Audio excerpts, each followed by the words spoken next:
Color Out of Space by H.P. Lovecraft. West of Arkham the hills rise wild, and there are valleys with deep woods that no axe has ever cut. There are dark narrow glens where the trees slope fantastically, and where thin brooklets trickle without ever having caught the glint of sunlight. On the gentler slopes there are farms, ancient and rocky, with squat, moss-coated cottages brooding eternally over old New England secrets in the lee of great ledges, but these are all vacant now, the wide chimneys crumbling and the shingled sides bulging perilously beneath low gambrel roofs. The old folk have gone away, and foreigners do not like to live there. French Canadians have tried it, Italians have tried it, and the Poles have come and departed. It is not because of anything that can be seen or heard or handled, but because of something that is imagined. The place is not good for the imagination, and does not bring restful dreams at night. It must be this which keeps the foreigners away, for old Ammi Pierce has never told them of anything he recalls from the strange days. Ammi, whose head has been a little queer for years, is the only one who still remains, or who ever talks of the strange days, and he dares to do this because his house is so near the open fields and the traveled roads around Arkham. There was once a road over the hills and through the valleys that ran straight where the blasted heath is now, but people ceased to use it and a new road was laid curving far toward the south. Traces of the old one can still be found amidst the weeds of a returning wilderness, and some of them will doubtless linger even when half the hollows are flooded for the new reservoir. Then the dark woods will be cut down and the blasted heath will slumber far below blue waters whose surface will mirror the sky and ripple in the sun. And the secrets of the strange days will be one with the deep secrets, one with the hidden lore of old ocean, and all the mystery of primal earth. When I went into the hills and valleys to survey for the new reservoir, they told me the place was evil. They told me this in Arkham, and because that is a very old town full of witch legends, I thought the evil must be something which grandams had whispered to children through centuries. The name Blasted Heath seemed to me very odd and theatrical, and I wondered how it had come into the folklore of a Puritan people. Then I saw that dark westward tangle of glens and slopes for myself, and ceased to wonder at anything besides its own elder mystery. It was morning when I saw it, but shadow lurked always there. The trees grew too thickly, and their trunks were too big for any healthy New England wood. There was too much silence in the dim alleys between them, and the floor was too soft with the dank moss and mattings of infinite years of decay. In the open spaces, mostly along the line of the old road, there were little hillside farms, sometimes with all the buildings standing, sometimes with only one or two, and sometimes with only a lone chimney or fast-filling cellar. Weeds and briars reigned, and furtive wild things rustled in the undergrowth. Upon everything was a haze of restlessness and oppression, a touch of the unreal and the grotesque, as if some vital element of perspective or chiaroscuro were awry. I did not wonder that the foreigners would not stay, for this was no region to sleep in.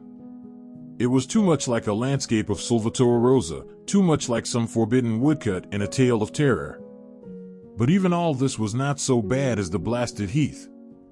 I knew it the moment I came upon it at the bottom of a spacious valley, for no other name could fit such a thing, or any other thing fit such a name.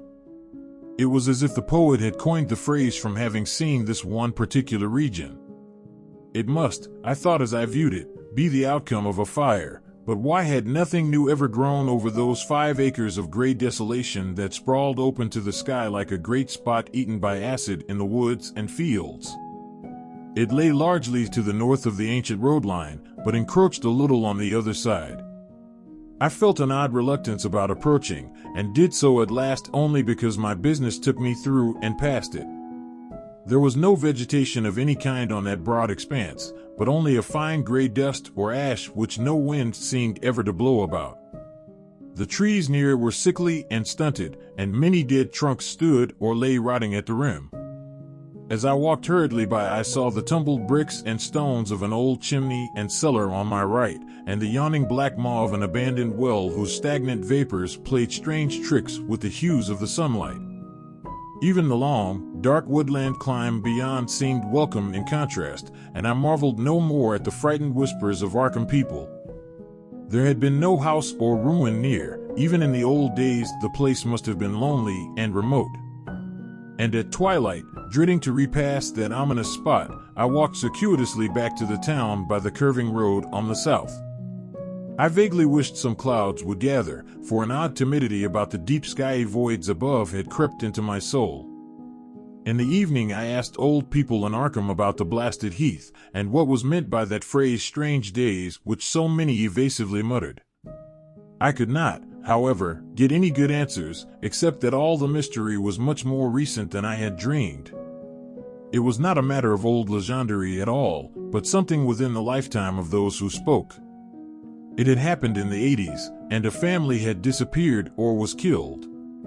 Speakers would not be exact, and because they all told me to pay no attention to old Ammi Pierce's crazy tales, I sought him out the next morning, having heard that he lived alone in the ancient tottering cottage where the trees first began to get very thick. It was a fearsomely archaic place, and had begun to exude the faint miasmal odor which clings about houses that have stood too long. Only with persistent knocking could I rouse the aged man, and when he shuffled timidly to the door I could tell he was not glad to see me. He was not so feeble as I had expected, but his eyes drooped in a curious way, and his unkempt clothing and white beard made him seem very worn and dismal. Not knowing just how he could best be launched on his tales, I feigned a matter of business, told him of my surveying, and asked vague questions about the district.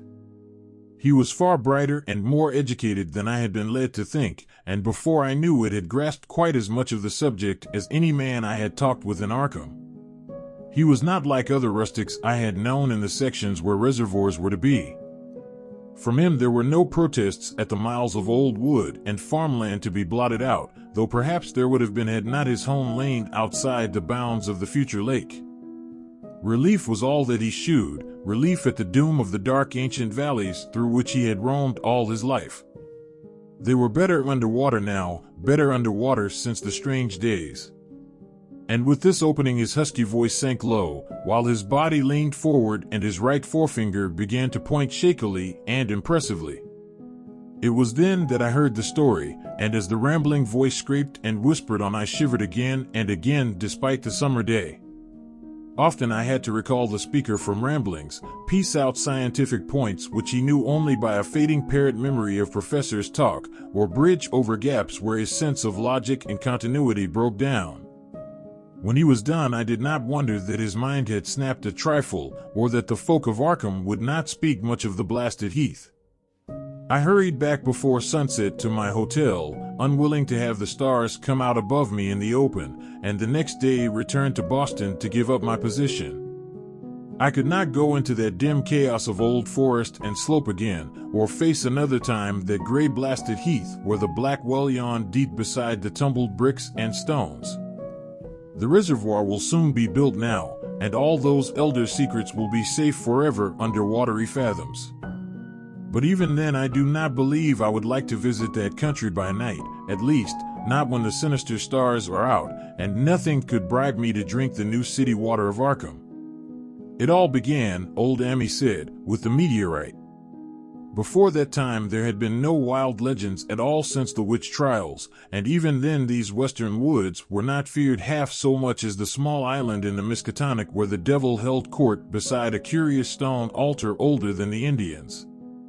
These were not haunted woods, and their fantastic dusk was never terrible till the strange days. Then there had come that white noontide cloud, that string of explosions in the air, and that pillar of smoke from the valley far in the wood. And by night all Arkham had heard of the great rock that fell out of the sky and bedded itself in the ground beside the well at the Nahum Gardner place. That was the house which had stood where the blasted heath was to come, the trim white Nahum Gardner house amidst its fertile gardens and orchards. Nahum had come to town to tell people about the stone, and had dropped in at Ammi Pierce's on the way. Ammi was 40 then, and all the queer things were fixed very strongly in his mind. He and his wife had gone with the 3 professors from Miskatonic University who hastened out the next morning to see the weird visitor from unknown stellar space, and had wondered why Nahum had called it so large the day before. It had shrunk, Nahum said as he pointed out the big brownish mound above the ripped earth and charred grass near the archaic well sweep in his front yard, but the wise men answered that stones do not shrink. Its heat lingered persistently, and Nahum declared it had glowed faintly in the night. The professors tried it with a geologist's hammer and found it was oddly soft. It was, in truth, so soft as to be almost plastic, and they gouged rather than chipped a specimen to take back to the college for testing. They took it in an old pail borrowed from Nahum's kitchen, for even the small piece refused to grow cool. On the trip back they stopped at Amy's to rest, and seemed thoughtful when Mrs. Pierce remarked that the fragment was growing smaller and burning the bottom of the pail. Truly, it was not large, but perhaps they had taken less than they thought. The day after that, all this was in June of '82, the professors had trooped out again in a great excitement. As they passed Amy's they told him what queer things the specimen had done, and how it had faded wholly away when they put it in a glass beaker. The beaker had gone, too, and the wise men talked of the strange stone's affinity for silicon. It had acted quite unbelievably in that well-ordered laboratory, doing nothing at all and shewing no occluded gases when heated on charcoal, being wholly negative in the borax bead, and soon proving itself absolutely non-volatile at any producible temperature, including that of the oxyhydrogen blowpipe. On an anvil it appeared highly malleable, and in the dark its luminosity was very marked. Stubbornly refusing to grow cool, it soon had the college in a state of real excitement, and when upon heating before the spectroscope it displayed shining bands unlike any known colors of the normal spectrum, there was much breathless talk of new elements, bizarre optical properties, and other things which puzzled men of science are wont to say when faced by the unknown. Hot as it was, they tested it in a crucible with all the proper reagents. Water did nothing. Hydrochloric acid was the same. Nitric acid and even aqua regia merely hissed and spattered against its torrid invulnerability. Amy had difficulty in recalling all these things, but recognized some solvents as I mentioned them in the usual order of use. There were ammonia and caustic soda, alcohol and ether, nauseous carbon disulfide and a dozen others, but although the weight grew steadily less as time passed, and the fragment seemed to be slightly cooling, there was no change in the solvents to shew that they had attacked the substance at all. It was a metal, though, beyond a doubt. It was magnetic, for one thing, and after its immersion in the acid solvents there seemed to be faint traces of the Widmanstatten figures found on meteoric iron. When the cooling had grown very considerable, the testing was carried on in glass, and it was in a glass beaker that they left all the chips made of the original fragment during the work. The next morning both chips and beaker were gone without trace, and only a charred spot marked the place on the wooden shelf where they had been. All this the professors told Amy as they paused at his door, and once more he went with them to see the stony messenger from the stars, though this time his wife did not accompany him. It had now most certainly shrunk, and even the sober professors could not doubt the truth of what they saw. All around the dwindling brown lump near the well was a vacant space, except where the earth had caved in, and whereas it had been a good 7 feet across the day before, it was now scarcely 5. It was still hot, and the sages studied its surface curiously as they detached another and larger piece with hammer and chisel. They gouged deeply this time, and as they pried away the smaller mass they saw that the core of the thing was not quite homogeneous. They had uncovered what seemed to be the side of a large colored globule embedded in the substance. The color, which resembled some of the bands in the meteor's strange spectrum, was almost impossible to describe, and it was only by analogy that they called it color at all. Its texture was glossy, and upon tapping it appeared to promise both brittleness and hollowness. One of the professors gave it a smart blow with a hammer, and it burst with a nervous little pop. Nothing was emitted, and all trace of the thing vanished with the puncturing.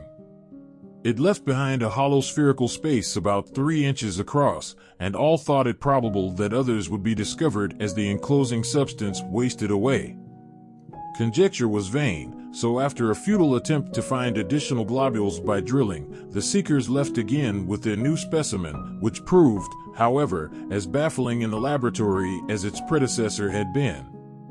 Aside from being almost plastic, having heat, magnetism, and slight luminosity, cooling slightly in powerful acids, possessing an unknown spectrum, wasting away in air, and attacking silicon compounds with mutual destruction as a result, it presented no identifying features whatsoever, and at the end of the tests the college scientists were forced to own that they could not place it.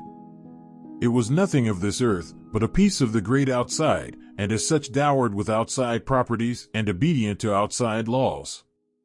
That night there was a thunderstorm, and when the professors went out to Nahum's the next day, they met with a bitter disappointment.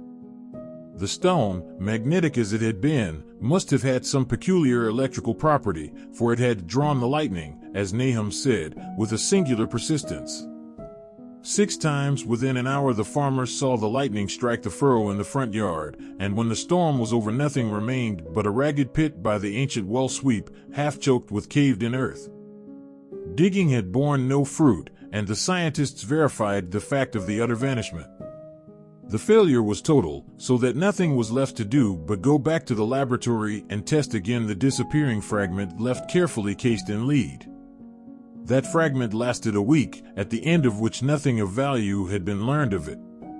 When it had gone, no residue was left behind, and in time the professors felt scarcely sure they had indeed seen with waking eyes that cryptic vestige of the fathomless gulfs outside, that lone, weird message from other universes and other realms of matter, force, and entity.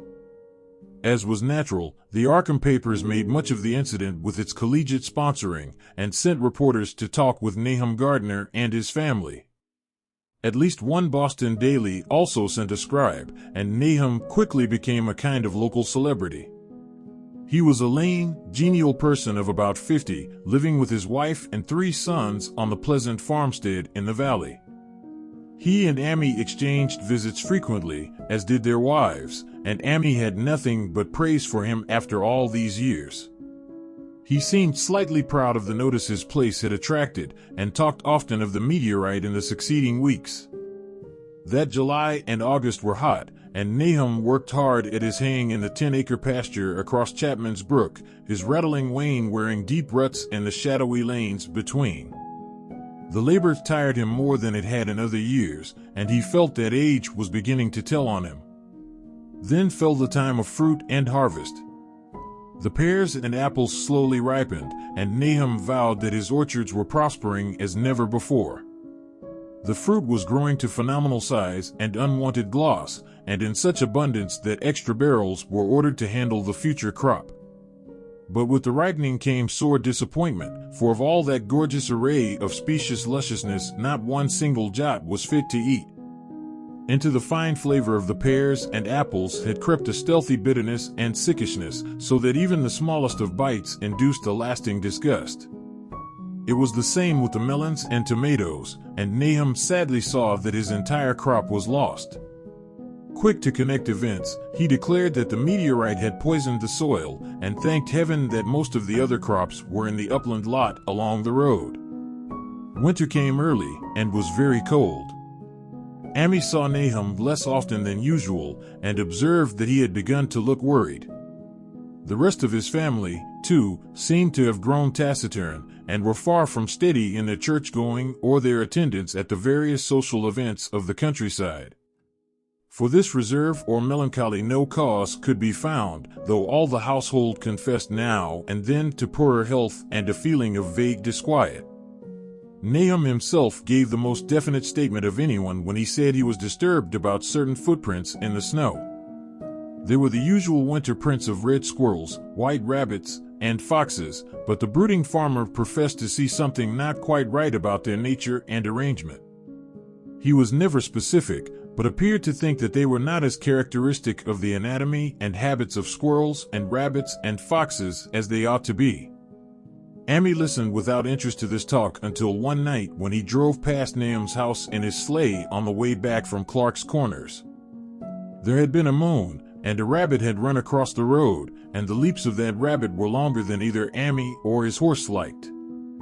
The latter, indeed, had almost run away when brought up by a firm rein. Thereafter Amy gave Nahum's tales more respect, and wondered why the gardener dogs seemed so cowed and quivering every morning. They had, it developed, nearly lost the spirit to bark. In February, the McGregor boys from Meadow Hill were out shooting woodchucks, and not far from the gardener place bagged a very peculiar specimen. The proportions of its body seemed slightly altered in a queer way impossible to describe, while its face had taken on an expression which no one ever saw in a woodchuck before. The boys were genuinely frightened, and threw the thing away at once, so that only their grotesque tales of it ever reached the people of the countryside. But the shying of the horses near Nahum's house had now become an acknowledged thing, and all the basis for a cycle of whispered legend was fast taking form. People vowed that the snow melted faster around Nahum's than it did anywhere else, and early in March there was an odd discussion in Potter's General Store at Clark's Corners. Stephen Rice had driven past Gardner's in the morning, and had noticed the skunk cabbages coming up through the mud by the woods across the road. Never were things of such size seen before, and they held strange colors that could not be put into any words. Their shapes were monstrous, and the horse had snorted at an odor which struck Stephen as wholly unprecedented. That afternoon several persons drove past to see the abnormal growth, and all agreed that plants of that kind ought never to sprout in a healthy world. The bad fruit of the fall before was freely mentioned, and it went from mouth to mouth that there was poison in Nahum's ground. Of course it was the meteorite, and remembering how strange the men from the college had found that stone to be, several farmers spoke about the matter to them. One day they paid Nahum a visit, but having no love of wild tales and folklore were very conservative in what they inferred. The plants were certainly odd, but all skunk cabbages are more or less odd in shape and odor and hue. Perhaps some mineral element from the stone had entered the soil, but it would soon be washed away. And as for the footprints and frightened horses, of course this was mere country talk which such a phenomenon as the aerolite would be certain to start. There was really nothing for serious men to do in cases of wild gossip, for superstitious rustics will say and believe anything. And so all through the strange days the professors stayed away in contempt. Only one of them, when given 2 files of dust for analysis in a police job over a year and a half later, recalled that the queer color of that skunk cabbage had been very like one of the anomalous bands of light shown by the meteor fragment in the college spectroscope, and like the brittle globule found embedded in the stone from the abyss. The samples in this analysis case gave the same odd bands at first, though later they lost the property. The trees budded prematurely around Nahum's, and at night they swayed ominously in the wind. Nahum's second son Thaddeus, a lad of 15, swore that they swayed also when there was no wind, but even the gossips would not credit this. Certainly, however, restlessness was in the air. The entire Gardner family developed the habit of stealthy listening, though not for any sound which they could consciously name. The listening was, indeed, rather a product of moments when consciousness seemed half to slip away. Unfortunately, such moments increased week by week, till it became common speech that something was wrong with all Nahum's folks. When the early saxifrage came out it had another strange color, not quite like that of the skunk cabbage, but plainly related and equally unknown to anyone who saw it. Nahum took some blossoms to Arkham and shewed them to the editor of the Gazette, but that dignitary did no more than write a humorous article about them, in which the dark fears of rustics were held up to polite ridicule. It was a mistake of Nahum's to tell a stolid city man about the way the great, overgrown morning cloak butterflies behaved in connection with these saxifrages. April brought a kind of madness to the country folk, and began that disuse of the road past Nahum's which led to its ultimate abandonment. It was the vegetation.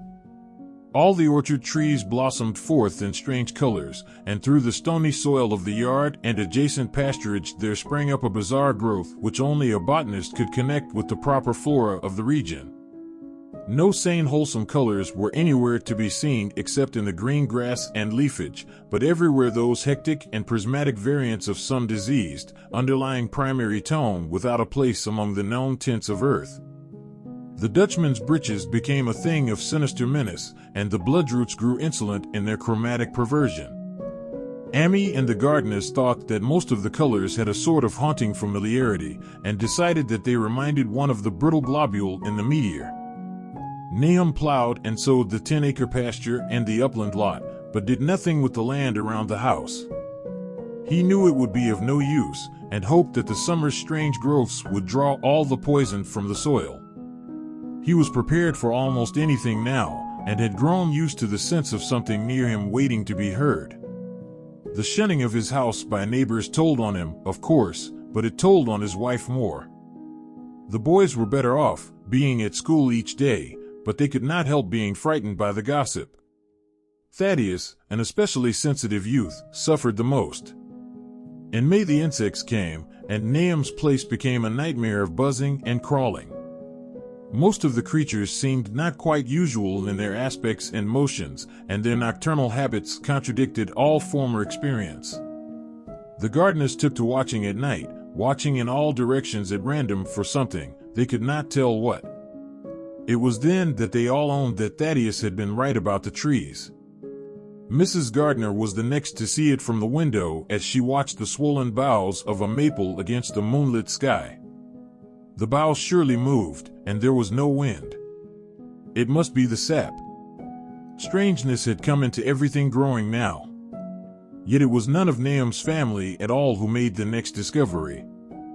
Familiarity had dulled them, and what they could not see was glimpsed by a timid windmill salesman from Bolton who drove by one night in ignorance of the country legends. What he told in Arkham was given a short paragraph in the Gazette, and it was there that all the farmers, Nahum included, saw it first. The night had been dark and the buggy lamps faint, but around a farm in the valley which everyone knew from the account must be Nahum's the darkness had been less thick.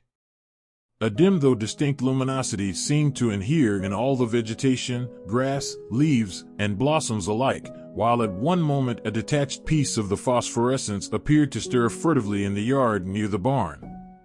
The grass had so far seemed untouched, and the cows were freely pastured in the lot near the house, but toward the end of May the milk began to be bad. Then Nahum had the cows driven to the uplands, after which the trouble ceased. Not long after this the change in grass and leaves became apparent to the eye. All the verdure was going gray, and was developing a highly singular quality of brittleness. Amy was now the only person who ever visited the place, and his visits were becoming fewer and fewer.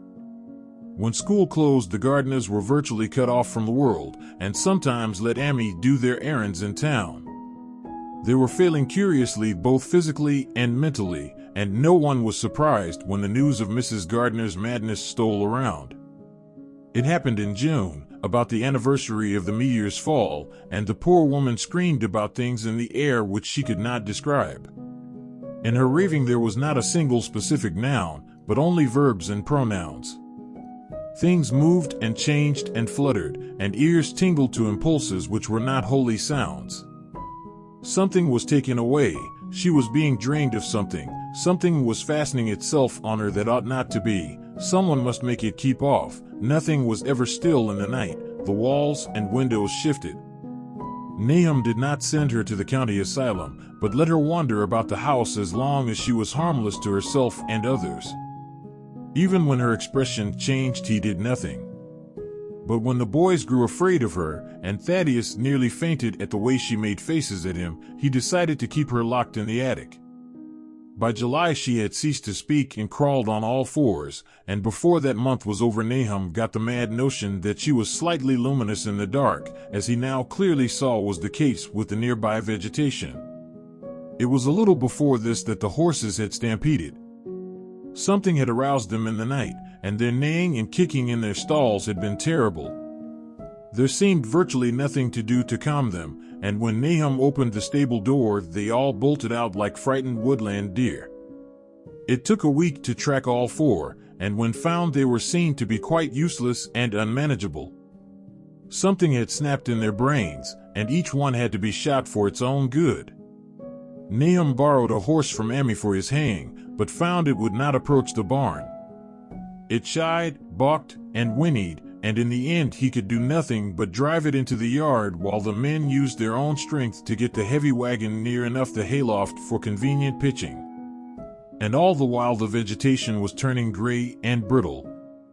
Even the flowers whose hues had been so strange were graying now, and the fruit was coming out gray and dwarfed and tasteless. The asters and goldenrod bloomed gray and distorted, and the roses and zinnias and hollyhocks in the front yard were such blasphemous-looking things that Nahum's oldest boy Zenas cut them down. The strangely puffed insects died about that time, even the bees that had left their hives and taken to the woods. By September, all the vegetation was fast crumbling to a grayish powder, and Nahum feared that the trees would die before the poison was out of the soil. His wife now had spells of terrific screaming, and he and the boys were in a constant state of nervous tension. They shunned people now, and when school opened the boys did not go.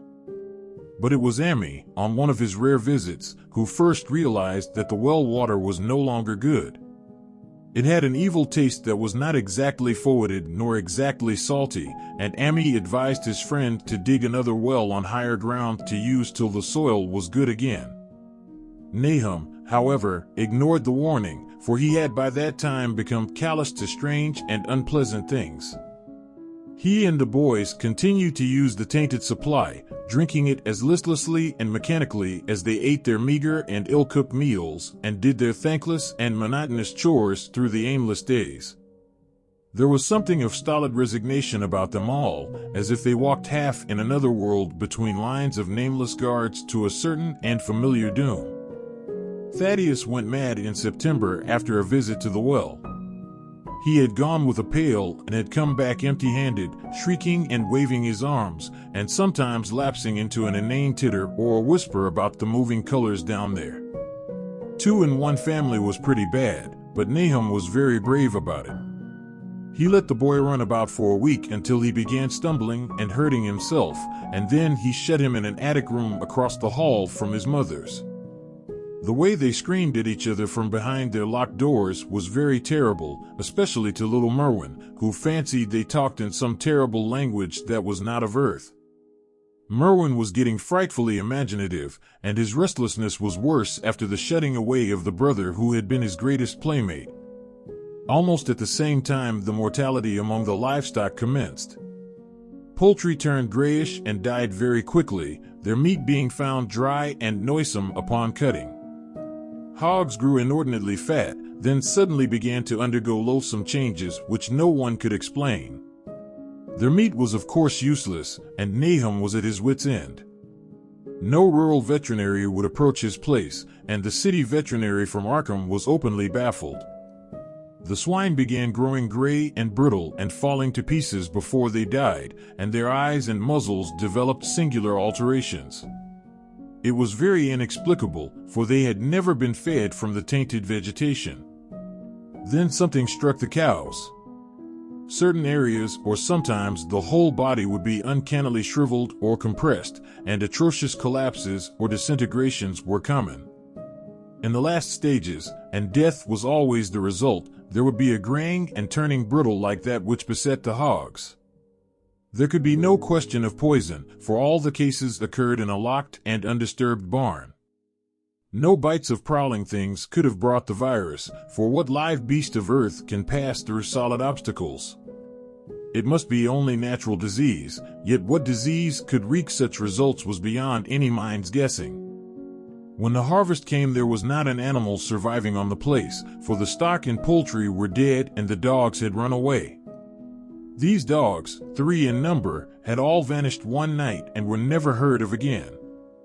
The 5 cats had left some time before, but their going was scarcely noticed since there now seemed to be no mice, and only Mrs. Gardner had made pets of the graceful felines.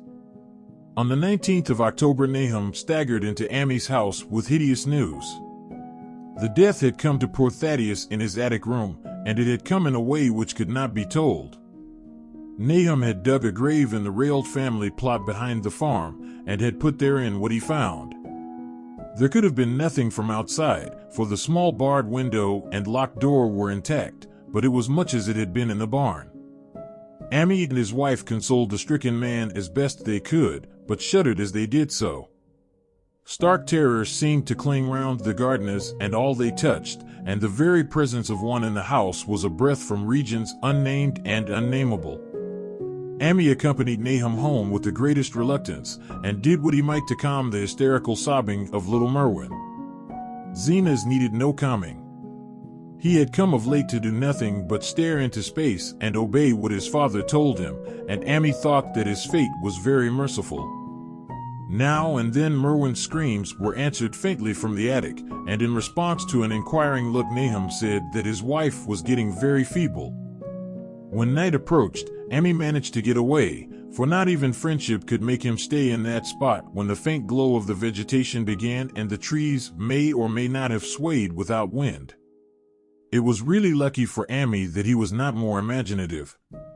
Even as things were, his mind was bent ever so slightly, but had he been able to connect and reflect upon all the portents around him, he must inevitably have turned a total maniac. In the twilight he hastened home, the screams of the mad woman and the nervous child ringing horribly in his ears. 3 days later Nahum lurched into Amy's kitchen in the early morning, and in the absence of his host stammered out a desperate tale once more, while Mrs. Pierce listened in a clutching fright. It was little Merwin this time. He was gone. He had gone out late at night with a lantern and pail for water, and had never come back. He'd been going to pieces for days, and hardly knew what he was about. Screen did everything. There had been a frantic shriek from the yard then, but before the father could get to the door, the boy was gone. There was no glow from the lantern he had taken, and of the child himself no trace.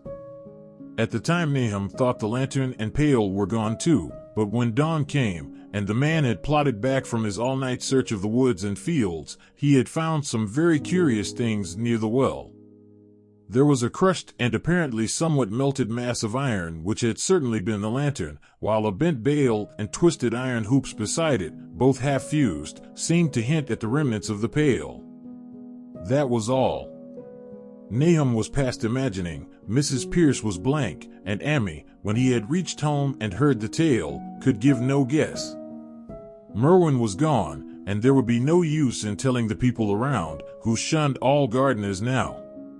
No use either in telling the city people at Arkham who laughed at everything. Thad was gone, and now Merwin was gone. Something was creeping and waiting to be seen and felt and heard. Nahum would go soon, and he wanted Amy to look after his wife and Zenas if they survived him. It must all be a judgment of some sort, though he could not fancy what for, since he had always walked uprightly in the Lord's ways so far as he knew. For over 2 weeks Amy saw nothing of Nahum, and then, worried about what might have happened, he overcame his fears and paid the gardener place a visit. There was no smoke from the great chimney, and for a moment the visitor was apprehensive of the worst. The aspect of the whole farm was shocking, grayish withered grass and leaves on the ground, vines falling in brittle wreckage from archaic walls and gables, and great bare trees clawing up at the gray November sky with a studied malevolence which Amy could not but feel had come from some subtle change in the tilt of the branches. But Nahum was alive, after all. He was weak and lying on a couch in the low-ceiled kitchen, but perfectly conscious and able to give simple orders to Zenas. The room was deadly cold, and as Amy visibly shivered, the host shouted huskily to Zenas for more wood. Wood, indeed, was sorely needed, since the cavernous fireplace was unlit and empty, with a cloud of soot blowing about in the chill wind that came down the chimney. Presently Nahum asked him if the extra wood had made him any more comfortable, and then Amy saw what had happened. The stoutest cord had broken at last, and the hapless farmer's mind was proof against more sorrow. Questioning tactfully, Amy could get no clear data at all about the missing Zenas. In the well, he lives in the well, was all that the clouded father would say. Then there flashed across the visitor's mind a sudden thought of the mad wife, and he changed his line of inquiry. Nabby? Why, here she is, was the surprised response of poor Nahum, and Amy soon saw that he must search for himself. Leaving the harmless babbler on the couch, he took the keys from their nail beside the door and climbed the creaking stairs to the attic. It was very close and noisome up there, and no sound could be heard from any direction. Of the 4 doors in sight, only one was locked, and on this he tried various keys on the ring he had taken. The 3rd key proved the right one, and after some fumbling Amy threw open the low white door. It was quite dark inside, for the window was small and half obscured by the crude wooden bars, and Amy could see nothing at all on the white planked floor. The stench was beyond enduring, and before proceeding further he had to retreat to another room and return with his lungs filled with breathable air. When he did enter he saw something dark in the corner, and upon seeing it more clearly he screamed outright. While he screamed he thought a momentary cloud eclipsed the window, and a second later he felt himself brushed as if by some hateful current of vapor. Strange colors danced before his eyes, and had not a present horror numbed him he would have thought of the globule in the meteor that the geologist's hammer had shattered, and of the morbid vegetation that had sprouted in the spring. As it was he thought only of the blasphemous monstrosity which confronted him, and which all too clearly had shared the nameless fate of young Thaddeus and the livestock. But the terrible thing about this horror was that it very slowly and perceptibly moved as it continued to crumble. Amy would give me no added particulars to this scene, but the shape in the corner does not reappear in his tale as a moving object. There are things which cannot be mentioned, and what is done in common humanity is sometimes cruelly judged by the law. I gathered that no moving thing was left in that attic room, and that to leave anything capable of motion there would have been a deed so monstrous as to damn any accountable being to eternal torment. Anyone but a stolid farmer would have fainted or gone mad, but Amy walked conscious through that low doorway and locked the accursed secret behind him. There would be Nahum to deal with now. He must be fed and tended, and removed to some place where he could be cared for. Commencing his descent of the dark stairs, Amy heard a thud below him. He even thought a scream had been suddenly choked off, and recalled nervously the clammy vapor which had brushed by him in that frightful room above. What presence had his cry and entry started up? Halted by some vague fear, he heard still further sounds below. Indubitably there was a sort of heavy dragging, and a most detestably sticky noise as of some fiendish and unclean species of suction. With an associative sense goaded to feverish heights, he thought unaccountably of what he had seen upstairs. Good God! What eldritch dream world was this into which he had blundered? He dared move neither backward nor forward, but stood there trembling at the black curve of the boxed-in staircase. Every trifle of the scene burned itself into his brain. The sounds, the sense of dread expectancy, the darkness, the steepness of the narrow steps, and merciful heaven. The faint but unmistakable luminosity of all the woodwork in sight, steps, sides, exposed laths, and beams alike. Then there burst forth a frantic whinny from Amy's horse outside, followed at once by a clatter which told of a frenzied runaway. In another moment horse and buggy had gone beyond earshot, leaving the frightened man on the dark stairs to guess what had sent them. But that was not all. There had been another sound out there. A sort of liquid splash, water, it must have been the well. He had left Hero untied near it, and a buggy wheel must have brushed the coping and knocked in a stone. And still the pale phosphorescence glowed in that detestably ancient woodwork. God! How old the house was! Most of it built before 1670, and the gambrel roof not later than 1730. A feeble scratching on the floor downstairs now sounded distinctly, and Amy's grip tightened on a heavy stick he had picked up in the attic for some purpose. Slowly nerving himself, he finished his descent and walked boldly toward the kitchen. But he did not complete the walk, because what he sought was no longer there. It had come to meet him, and it was still alive after a fashion. Whether it had crawled or whether it had been dragged by any external force, Amy could not say, but the death had been at it. Everything had happened in the last half hour, but collapse, graying, and disintegration were already far advanced. There was a horrible brittleness, and dry fragments were scaling off. Amy could not touch it, but looked horrifiedly into the distorted parody that had been a face.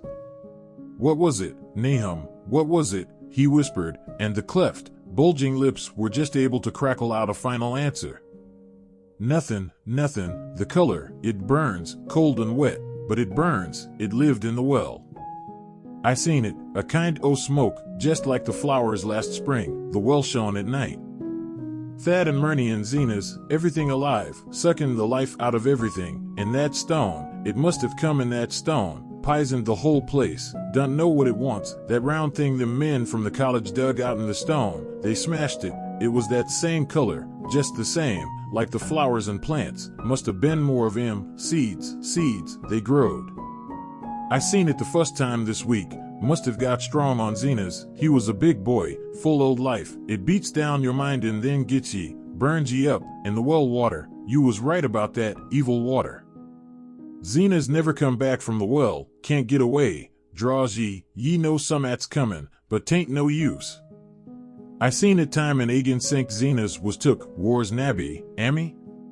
My head's no good, don't know how long sinked I fed her, it'll get her if we ain't careful, just a color, her face is getting to HEV that colors sometimes towards night, and it burns and sucks, it come from some place where things ain't as they is here, one o' them professors said so, he was right, look out, ammy, it'll do soothin' more, sucks the life out. It does credit to the alertness of Ammy's mind that he puzzled even at that tense moment over a point which was essentially scientific. He could not but wonder at his gleaning of the same impression from a vapor glimpsed in the daytime, against a window opening on the morning sky, and from a nocturnal exhalation seen as a phosphorescent mist against the black and blasted landscape. It wasn't right, it was against nature, and he thought of those terrible last words of his stricken friend, it come from some place where things ain't as they is here, one o' them professors said so. All three horses outside, tied to a pair of shriveled saplings by the road, were now neighing and pawing frantically. The wagon driver started for the door to do something, but Ammy laid a shaky hand on his shoulder. "Don't go out thar," he whispered. "They's more to this nor what we know. Nahum said something lived in the well that sucks your life out. He said it must be some 'at growed from a round ball like one we all seen in the meteor stone that fell a year ago June. Sucks and burns, he said, and is just a cloud of color like that light out there now, that ye can hardly see and can't tell what it is. Nahum thought it feeds on everything living and gets stronger all the time. He said he seen it this last week. It must be something from away off in the sky like the men from the college last year says the meteor stone was. The way it's made and the way it works ain't like no way o' God's world. It's some'at from beyond." So the men paused indecisively as the light from the well grew stronger and the hitched horses pawed and whinnied in increasing frenzy. It was truly an awful moment, with terror in that ancient and accursed house itself, for monstrous sets of fragments, 2 from the house and 2 from the well, in the woodshed behind, and that shaft of unknown and unholy iridescence from the slimy depths in front. Ammy had restrained the driver on impulse, forgetting how uninjured he himself was after the clammy brushing of that colored vapor in the attic room, but perhaps it is just as well that he acted as he did. No one will ever know what was abroad that night, and though the blasphemy from beyond had not so far hurt any human of unweakened mind, there is no telling what it might not have done at that last moment, and with its seemingly increased strength and the special signs of purpose it was soon to display beneath the half-clouded moonlit sky. All at once one of the detectives at the window gave a short, sharp gasp. The others looked at him, and then quickly followed his own gaze upward to the point at which its idle string had been suddenly arrested. There was no need for words. What had been disputed in country gossip was disputable no longer, and it is because of the thing which every man of that party agreed in whispering later on that the strange days are never talked about in Arkham. It is necessary to premise that there was no wind at that hour of the evening. One did arise not long afterward, but there was absolutely none then. Even the dry tips of the lingering hedge mustard, gray and blighted, and the fringe on the roof of the standing Democrat wagon were unstirred. And yet amid that tense, godless calm the high bare boughs of all the trees in the yard were moving. They were twitching morbidly and spasmodically, clawing in convulsive and epileptic madness at the moonlit clouds, scratching impotently in the noxious air as if jerked by some alien and bodiless line of linkage with subterranean horrors writhing and struggling below the black roots. Not a man breathed for several seconds. Then a cloud of darker depth passed over the moon, and the silhouette of clutching branches faded out momentarily. At this there was a general cry, muffled with awe, but husky and almost identical from every throat. For the terror had not faded with the silhouette, and in a fearsome instant of deeper darkness the watchers saw wriggling at that treetop height 1,000 tiny points of faint and unhallowed radiance, tipping each bough like the fire of St. Elmo or the flames that came down on the apostles' heads at Pentecost. It was a monstrous constellation of unnatural light, like a glutted swarm of corpse-fed fireflies dancing hellish sarabands over an accursed marsh, and its color was that same nameless intrusion which Amy had come to recognize and dread. All the while the shaft of phosphorescence from the well was getting brighter and brighter, bringing to the minds of the huddled men a sense of doom and abnormality which far outraced any image their conscious minds could form. It was no longer shining out, it was pouring out, and as the shapeless stream of unplaceable color left the well it seemed to flow directly into the sky. The veterinary shivered and walked to the front door to drop the heavy extra bar across it. Amy shook no less, and had to tug and point for lack of a controllable voice when he wished to draw notice to the growing luminosity of the trees.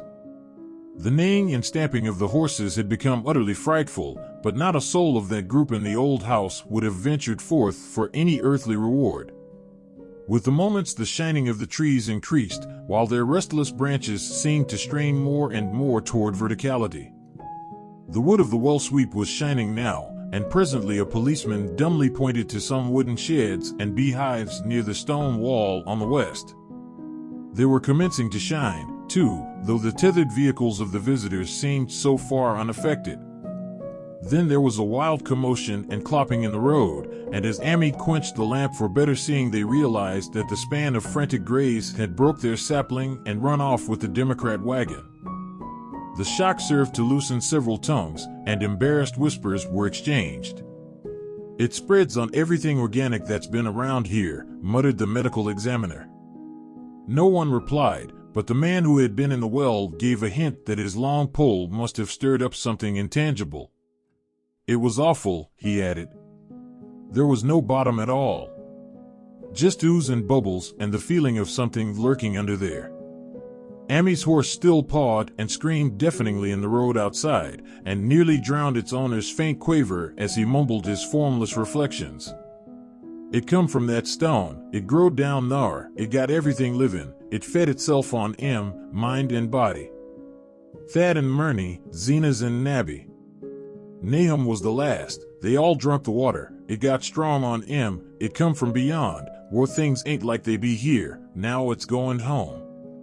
At this point, as the column of unknown color flared suddenly stronger and began to weave itself into fantastic suggestions of shape which each spectator later described differently, there came from poor tethered hero such a sound as no man before or since ever heard from a horse. Every person in that low-pitched sitting room stopped his ears, and Amy turned away from the window in horror and nausea. Words could not convey it. When Amy looked out again, the hapless beast lay huddled inert on the moonlit ground between the splintered shafts of the buggy. That was the last of Hero till they buried him next day. But the present was no time to mourn, for almost at this instant a detective silently called attention to something terrible in the very room with them. In the absence of the lamplight, it was clear that a faint phosphorescence had begun to pervade the entire apartment. It glowed on the broad planked floor and the fragment of rag carpet, and shimmered over the sashes of the small paned windows. It ran up and down the exposed corner posts, coruscated about the shelf and mantel, and infected the very doors and furniture. Each minute saw it strengthen, and at last it was very plain that healthy living things must leave that house. Amy shewed them the back door and the path up through the fields to the 10-acre pasture. They walked and stumbled as in a dream, and did not dare look back till they were far away on the high ground. They were glad of the path, for they could not have gone the front way, by that well. It was bad enough passing the glowing barn and sheds, and those shining orchard trees with their gnarled, fiendish contours, but thank heaven the branches did their worst twisting high up. The moon went under some very black clouds as they crossed the rustic bridge over Chapman's Brook, and it was blind groping from there to the open meadows. When they looked back toward the valley and the distant Gardner place at the bottom, they saw a fearsome sight. All the farm was shining with the hideous unknown blend of color, trees, buildings, and even such grass and herbage as had not been wholly changed to lethal gray brittleness. The boughs were all straining skyward, tipped with tongues of foul flame, and lambent tricklings of the same monstrous fire were creeping about the ridgepoles of the house, barn, and sheds. It was a scene from a vision of Fuseli, and over all the rest reigned that riot of luminous amorphousness, that alien and undimensioned rainbow of cryptic poison from the well, seething, feeling, lapping, reaching, scintillating, straining, and malignly bubbling in its cosmic and unrecognizable chromaticism. Then, without warning, the hideous thing shot vertically up toward the sky like a rocket or meteor, leaving behind no trail and disappearing through a round and curiously regular hole in the clouds before any man could gasp or cry out. No watcher can ever forget that sight, and Amy stared blankly at the stars of Cygnus, Deneb twinkling above the others, where the unknown color had melted into the Milky Way. But his gaze was the next moment called swiftly to earth by the crackling in the valley. It was just that. Only a wooden ripping and crackling, and not an explosion, as so many others of the party vowed. Yet the outcome was the same, for in one feverish, kaleidoscopic instant there burst up from that doomed and accursed farm a gleamingly eruptive cataclysm of unnatural sparks and substance, blurring the glance of the few who saw it, and sending forth to the zenith a bombarding cloudburst of such colored and fantastic fragments as our universe must needs disown.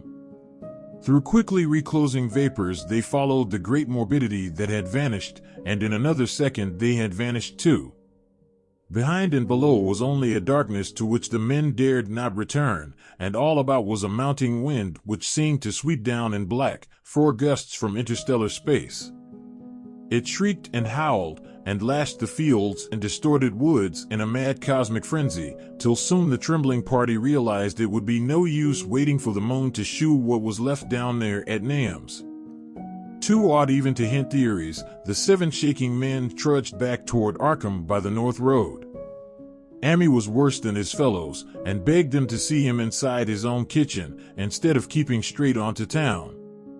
He did not wish to cross the night, wind-whipped woods alone to his home on the main road. For he had had an added shock that the others were spared, and was crushed forever with a brooding fear he dared not even mention for many years to come. As the rest of the watchers on that tempestuous hill had stolidly set their faces toward the road, Amy had looked back an instant at the shadowed valley of desolation so lately sheltering his ill-starred friend. And from that stricken, faraway spot he had seen something feebly rise, only to sink down again upon the place from which the great shapeless horror had shot into the sky. It was just a color, but not any color of our earth or heavens. And because Amy recognized that color, and knew that this last faint remnant must still lurk down there in the well, he has never been quite right since. Amy would never go near the place again. It is over half a century now since the horror happened, but he has never been there, and will be glad when the new reservoir blots it out. I shall be glad, too, for I do not like the way the sunlight changed color around the mouth of that abandoned well I passed. I hope the water will always be very deep, but even so, I shall never drink it. I do not think I shall visit the Arkham country hereafter. 3 of the men who had been with Amy returned the next morning to see the ruins by daylight, but there were not any real ruins. Only the bricks of the chimney, the stones of the cellar, some mineral and metallic litter here and there, and the rim of that nefandous well. Save for Amy's dead horse, which they towed away and buried, and the buggy which they shortly returned to him, everything that had ever been living had gone. 5 eldritch acres of dusty gray desert remained, nor has anything ever grown there since. To this day it sprawls open to the sky like a great spot eaten by acid in the woods and fields, and the few who have ever dared glimpse it in spite of the rural tales have named it the Blasted Heath. The rural tales are queer. They might be even queerer if city men and college chemists could be interested enough to analyze the water from that disused well or the gray dust that no wind seems ever to disperse. Botanists, too, ought to study the stunted flora on the borders of that spot, for they might shed light on the country notion that the blight is spreading, little by little, perhaps an inch a year. People say the color of the neighboring herbage is not quite right in the spring, and that wild things leave queer prints in the light winter snow. Snow never seems quite so heavy on the blasted heath as it is elsewhere. Horses, the few that are left in this motor age, grow skittish in the silent valley, and hunters cannot depend on their dogs too near the splotch of grayish dust. They say the mental influences are very bad, too. Numbers went queer in the years after Nahum's taking, and always they lacked the power to get away. Then the stronger-minded folk all left the region, and only the foreigners tried to live in the crumbling old homesteads. They could not stay, though, and one sometimes wonders what insight beyond ours their wild, weird stores of whispered magic have given them. Their dreams at night, they protest, are very horrible in that grotesque country, and surely the very look of the dark realm is enough to stir a morbid fancy. No traveler has ever escaped a sense of strangeness in those deep ravines, and artists shiver as they paint thick woods whose mystery is as much of the spirit as of the eye. I myself am curious about the sensation I derived from my one lone walk before Amy told me his tale. When twilight came, I had vaguely wished some clouds would gather, for an odd timidity about the deep skyey voids above had crept into my soul. Do not ask me for my opinion. I do not know, that is all. There was no one but Amy to question, for Arkham people will not talk about the strange days, and all three professors who saw the aerolite and its colored globule are dead. There were other globules, depend upon that. One must have fed itself and escaped, and probably there was another which was too late. No doubt it is still down the well. I know there was something wrong with the sunlight I saw above that miasmal brink. The rustics say the blight creeps an inch a year, so perhaps there is a kind of growth or nourishment even now. But whatever Damon hatchling is there, it must be tethered to something, or else it would quickly spread. Is it fastened to the roots of those trees that claw the air? One of the current Arkham tales is about fat oaks that shine and move as they ought not to do at night. What it is, only God knows. In terms of matter, I suppose the thing Amy described would be called a gas, but this gas obeyed laws that are not of our cosmos. This was no fruit of such worlds and suns as shine on the telescopes and photographic plates of our observatories. This was no breath from the skies whose motions and dimensions our astronomers measure or deem too vast to measure. It was just a color out of space, a frightful messenger from unformed realms of infinity beyond all nature as we know it, from realms whose mere existence stuns the brain and numbs us with the black extracosmic gulfs it throws open before our frenzied eyes. I doubt very much if Amy consciously lied to me, and I do not think his tale was all a freak of madness as the townfolk had forewarned.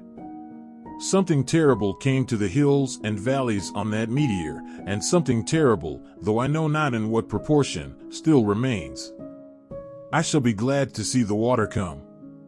Meanwhile, I hope nothing will happen to Amy. He saw so much of the thing, and its influence was so insidious. Why has he never been able to move away? How clearly he recalled those dying words of Nahum's, "Can't get away, draws ye know some'at's comin', but 'tain't no use." Amy is such a good old man. When the reservoir gang gets to work, I must write the chief engineer to keep a sharp watch on him. I would hate to think of him as the gray, twisted, brittle monstrosity which persists more and more in troubling my sleep.